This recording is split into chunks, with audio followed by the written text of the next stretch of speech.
Putra Nasution SPPAK. Dan moderator handal kita hari ini, langsung saja kita sambut Dr. Eris Suhaimi, SHMH MCAT SPB Finance Fees dari Rumah Sakit Stella Maris. Dan langsung saja kami persilahkan kepada moderator kita hari ini, kepada Dr. Eris Suhaimi, kami persilahkan. Assalamualaikum warahmatullahi wabarakatuh. Selamat sore. Pada sesi ini Dr. Iqbal ini merupakan salah satu dokter spesialis bedah anak di Kota Medan. Seperti kita ketahui memang cukup langka dokter spesialis bedah anak ini di Kota Medan, apalagi di Sumatera Utara.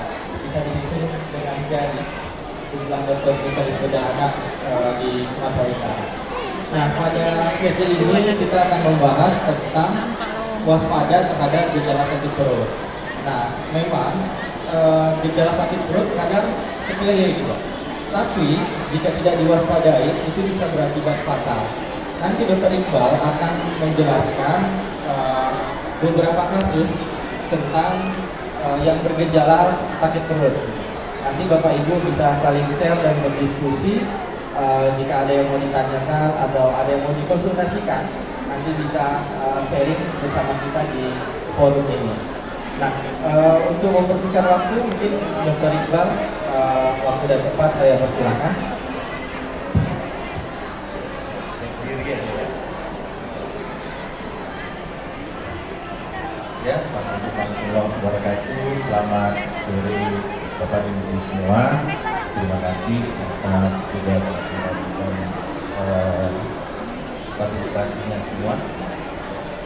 Terima kasih juga pada Dr. Eri yang sudah hadir pada sore hari ini sebagai moderator pada acara ini. Baiklah, mungkin di sini kita akan sharing sedikit kenapa hal ini kita angkat ya, kita ambil sebagai topik kita sore hari ini. Karena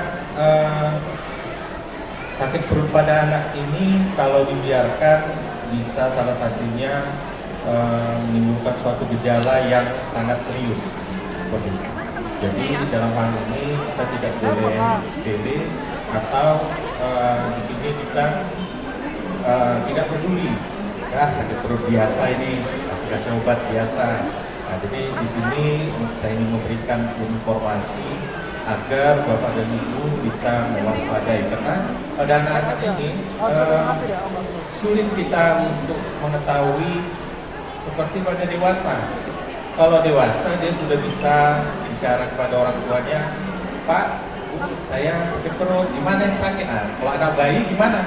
Kita kan nggak tahu kan. Nah, jadi di sini saya ingin memberikan informasi, beberapa informasi gejala-gejala yang perlu Bapak dan Ibu waspadai sehingga nanti kalau hal ini terjadi Bapak dan Ibu bisa mengkonsultasikan ke dokter yang sesuai dengan sakit anak bapaknya yang Bapak Ibu. Jawa yang mama mendeling otomatis mendelingnya anak ya, kedua. supaya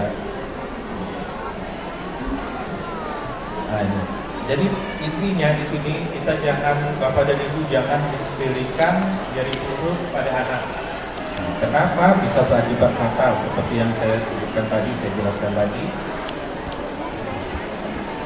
Nah, jadi ada banyak penyebab nyeri perut pada anak, mulai dari hal yang ringan, kemudian dengan hal yang berat. Nah, jadi banyak penyebabnya juga.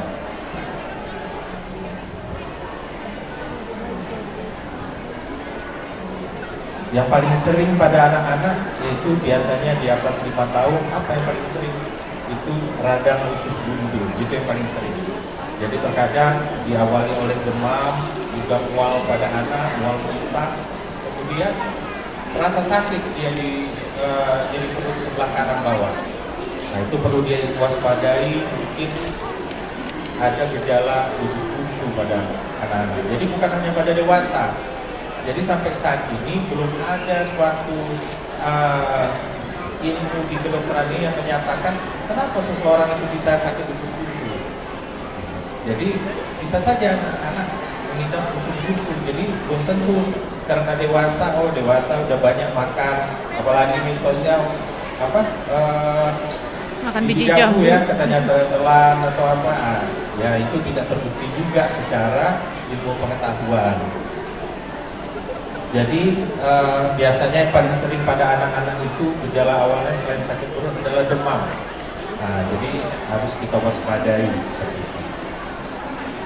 Nah, jadi tantangan dalam hal di sini adalah gejala awal yang harus kita waspadai bila hal ini terjadi.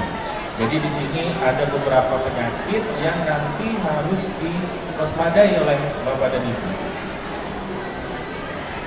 Nah, ini tantangan yang pertama. Apa itu? Anak tidak bisa atau sulit mengungkapkan gejala.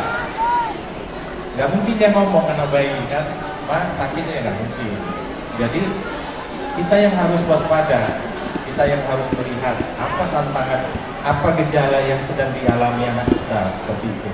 Jadi pertama tantangannya, anak tidak bisa bicara, mengungkapkan gejala. Yang paling menangis atau gelisah, itu saja, lain nggak ada. Oke. Yang kedua, miskomunikasi.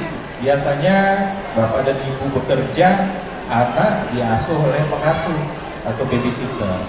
Di sini komunikasi antara pengasuh anak dan orang tua dalam menegaskan gejala penyakit si anak.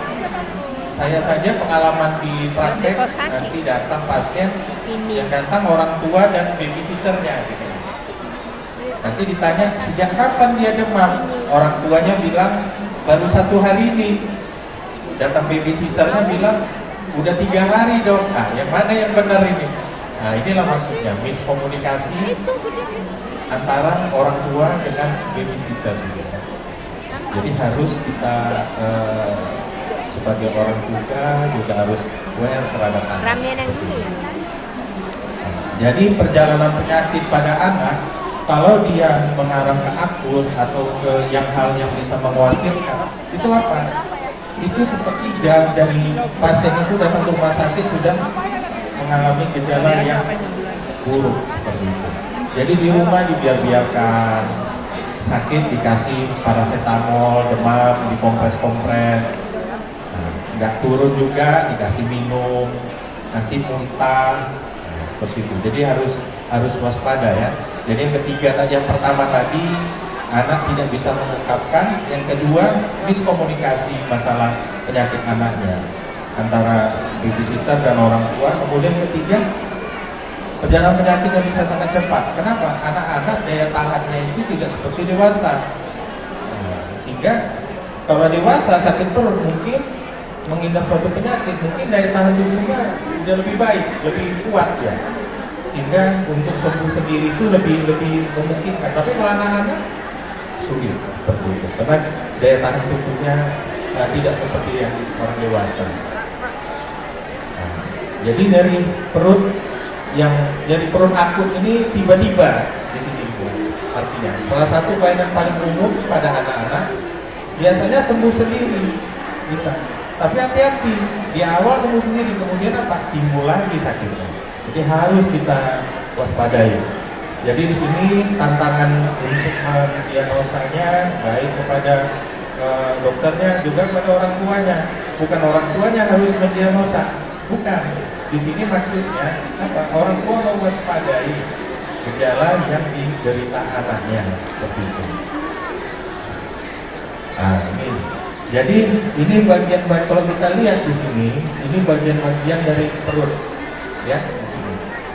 Jadi orang tua harus biasanya kalau anak sudah bisa bicara, orang tua sudah bisa komunikasi, mungkin orang tua nanti bisa menanyakan, adik umpamanya gitu. Atau kalau nama anaknya siapa kita bilang nama anaknya Iksa umpamanya, Iksa ini yang sakit perut yang mana, coba tunjuk pakai 1 jari yang mana sakit perutnya. Nah, kita tanya seperti itu sehingga apa, nanti pada saat jumpa dokternya orang tua bisa menjelaskan, sudah saya tanya dok, di sini yang sakit, ini yang ditunjukkannya, seperti itu. Nah, inilah bagian-bagian perut, ada bagian kanan atas, kiri atas, tengah atas, seperti itu. Yang mana? Jadi dia terbagi 9 ya. Yang tengah-tengah inilah pusatnya atau bahasa kedokterannya umbilikal. Jadi kita mesti aware di sini, mesti tahu. Nah, ini hanya sebagai apa saja, sebagai gambaran bahwa kalau anak-anak di bawah usia 2 tahun, abdomen ini artinya perut, kalau luar abdomen artinya di luar perut. Nah, bisa kena lambung, bisa kena infeksi usus, bisa kena sumbatan usus. Kalau di luar perut bisa apa? Itu usus turun pada anak. Jadi usus turun pada anak itu atau hernia bisa terjadi pada saat usia berapa? Pada saat sejak lahir juga bisa. Usia 3 hari juga bisa. Anak siapa kan? Nanti ada fotonya, bisa kita lihat di sini. Mungkin nanti saya teruskan. Nah, ini dia. Anak juga apa? Jadi di Dot sini Molix. kalau nanti bapak dan ibu membawa anaknya ke rumah sakit atau ke dokter, terkadang orang tua itu pengalaman kita, kenapa kok mesti periksa darah? Nah, takut anaknya diambil darahnya. Kenapa mesti difoto? Seperti itu. Jadi memang dalam menegakkan suatu diagnosa, dokter ini memerlukan suatu pemeriksaan lain selain hanya dengan menggunakan stetoskop. Nah, jadi biasanya periksa dengan stetoskop, didengar suara ususnya, ditekan ususnya. Selain itu apa? Mesti kita juga kita periksa dengan hal yang lain. Apa? Foto, mungkin foto perutnya, mungkin di USG atau foto biasa. Kemudian apa? Perlu pemeriksaan darah juga di sini untuk melihat ada nggak kadar sel darah putih yang tinggi yang menunjukkan kemana ke arah infeksi di sini. Jadi memang harus seperti itu. Ini dia untuk foto perut, foto dadanya, ataupun dilakukan USG. Jadi memang perlu dilakukan seperti itu. Nah, ini contohnya. Ini beberapa kasus ya. Ini kita udah masuk ke kasus. Ini terjadi pada anak usia 1 bulan. Jadi anak lahir. Ini ada juga kasus di Stella seperti ini. Anak lahir biasa, anaknya minum biasa, buang air besar biasa. Tapi masuk ke usia 1 bulan, anaknya mulai kembung. Kembung anaknya, dikasih minum muntah, makin lama makin rewel dan tidak buang air besar lagi. Apa yang terjadi pada anak ini? Ususnya terpelintir atau bahasa kedokterannya ini volvulus seperti itu. Sehingga pada anak ini perlu tindakan bedah seperti itu. Makanya nanti ada di sini tanda-tanda yang perlu ibu dan bapak ketahui. Oh, bukan harus jadi kita ketakutan berlebihan, tidak. Tetapi kita harus tahu tanda-tanda yang memang mesti kita waspadai bisa terjadi sama anak kita seperti itu. Jadi balik ke kasus ini, apa terjadi? Ususnya terbuka.